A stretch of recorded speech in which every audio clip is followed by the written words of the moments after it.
અને હજુ પણ આગામી દિવસોમાં ભારેથી અતિભારે વરસાદની આગાહી હવામાન વિભાગ દ્વારા કરવામાં આવી છે। હવામાન વિભાગે 10 વાગ્યા સુધીની આગાહી વ્યક્ત કરી છે, જેમાં 3 જિલ્લામાં અત્યંત ભારે વરસાદનું રેડ એલર્ટ આપ્યું છે, તો આ તરફ 9 જિલ્લામાં અતિભારે વરસાદનું ઓરેન્જ એલર્ટ આપવામાં આવ્યું છે, જેને પ્રચંડ ગાજવીજ સાથે વરસાદ વરસી શકે છે।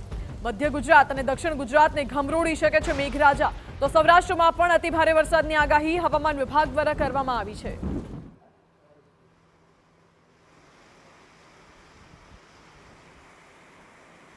9 જિલ્લામાં વરસાદનું ઓરેન્જ એલર્ટ આપવામાં આવ્યું, જ્યારે દક્ષિણ ગુજરાતમાં ભારેથી અતિભારે વરસાદની આગાહી હવામાન વિભાગ દ્વારા કરવામાં આવી છે। અત્યંત ભારે વરસાદ પણ પડી શકે છે, એટલે લોકોએ સાવચેત રહેવું। કેટલાક વિસ્તારોમાં માછીમારોને દરિયો ન ખેડવા માટે પણ સૂચના આપવામાં આવી છે અને 10 વાગ્યા સુધીની આગાહી હવામાન વિભાગે વ્યક્ત કરી છે।